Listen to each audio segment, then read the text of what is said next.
Welcome, all you mages out there. I'm Duuz-Diz-Din, coming at you with another fairy tale chapter review. This time it's chapter 23 of the Thousand Years Quest, titled Court of Blessings, where we see Natsu after the battle with the water god dragon Mercuphobia. We see the town is slowly being rebuilt after all the devastation and destruction, and Natsu isn't feeling too happy with himself after all the destruction. Well, not so much the destruction, but the fact that he lost himself, and he doesn't quite remember too much of what happened after he consumed igneous fire. And Happy tells him that while certain things that Natsu, in regards to friendship and not being able to do it on his own, very much sounded like Natsu, the whole burn everything to ash thing very much did not sound like him, and really kind of made, Happy kind of concerned for a little bit, at least to a certain degree. Meanwhile, Lucy comes in and kind of tries to a certain degree, get Natsu's mind off of the situation, but at the same time also tries to get his mind, does berate him for a certain amount, just because of the fact that she ended up kind of burning her chest, and we get the joke about him just looking at her chest and blah blah blah, jiggly tits and all that. And she says that Wendy ultimately healed her chest and all that. Also, why do these girls not wear bras? Do you want saggy tits in your future? Do you want several different issues? Wear bras, lady. Like, just wear a bra. Like, seriously. Although, Happy does state that it was Lucy who actually managed to stop Natsu after all that. And Natsu does end up apologizing for what he did and, burning Lucy and all that good stuff. But ultimately they, enjoy the sea breeze coming in from the sea and just have a nice little moment between the two of them. Meanwhile, Gray, Wendy, Urza, and Carla all explained to the townspeople that they had actually been humans all along. Mercuphobia had given them the ability to change into half-fish people just to keep them from, drowning when his magical power raged out of control and caused the tide to completely overtake the town. So the townspeople end up a little bit mixed, because on one hand, the water god dragon was looking out for him, but on the other hand, it was his magic that actually caused what could have easily drowned a lot of them. So it's a very conflicting emotion. And we even see Camilla come in and, explain that, the destruction that, the water god dragon, the destructive rampage that he went on was not actually any kind of wrath or judgment or anything. That was just, you saw nothing but his grief. He was forced to go against his feelings and harm people that he otherwise deeply cared about. Now, this is something that feels a little par for the course, but I'm also kind of disappointed in the fact that Mercuphobia actually did end up surviving. Now, granted, nothing really was there to indicate that he actually died, because all Natsu really did is uppercut him, and Mercuphobia was put on his back. There was no off with his head, there was no consuming of Mercuphobia, anything to actually indicate that he died. So, on that note, it's just like, okay, you get a pass to a certain degree, but it really felt like we could have gotten some real impact from having Mercuphobia die. Natsu has that on its hands. It could have driven a story arc forward for Natsu. But ultimately, we did lead up to this as well, in the fact that, the Fairy Tale Guild members all said, it's just like, sealing away the Holy Pentatrix was very nebulous statement. how do we go about sealing them? What needs to be done in order to seal them? It was left open for the most part.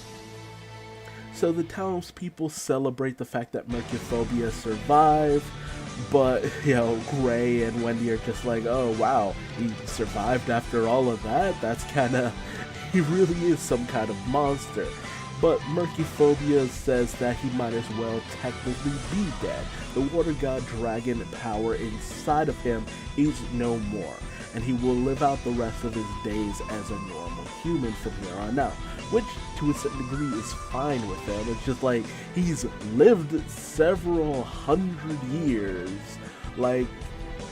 and he was ready to die, more or less, living a life as, at most, like a village leader or a simple farmer. It's very much not a punishment for someone like this, who didn't really care for his powers to begin with. So the townspeople are glad. Happy even states that it would have left a bad aftertaste had he had died, but whatever. And Lucy gives a whole all's well that ends well little statement.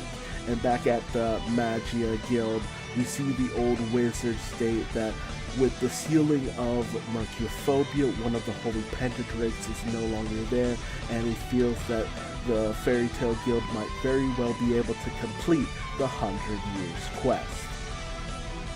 Meanwhile, we cut over to the Mage Guild Diablos. Meanwhile, at the Legion of Doom, where we see Scully and Raider, Mad Moral, and Kyrie talking with their guild leader about Fairy Tale. Naturally, he's never heard of them because they're all the way over in Ishgar, a whole nother continent. So, and most of those guilds don't really travel too far out of their own continent. But it's stated that they are indeed pretty strong, and we see the guild leader drink the juices out of a slab of meat, which I'm just like, ew, dude, that's nasty. Just eat the damn meat. I know this is supposed to be like an intimidation situation or what have you, but it's just like, just eat the meat. It's weird. It's just weird. And this is George Raisin, who is also, I assume, a dragon eater. And he's all thrilled to have some dragon meat, but, he'll go down just like all the rest at the end of the day. He has a cool design, but it's at most he'll take down Natsu once, and then Natsu and his friends will come back and kick his ass. We then cut over to the Sabertooth Guild, arriving at the Fairy Tale Guild, having come over to just hang out and have some fun. But, they note that apparently the entire guild is just empty. Not even Mary Jane, who's at least usually there. At least someone's usually there. But no hide nor hair of no one. And Sorano has a bad feeling about this. And then we cut to a ship where we see Toka the White Witch, sailing off to the continent to find Natsu. So, what have all of the Fairy Tale Guild members become the thralls of Toka the White Witch? Again, that more interesting plot point is still just off there in the distance. But, hey, this was an okay chapter, about par for the course what I expected.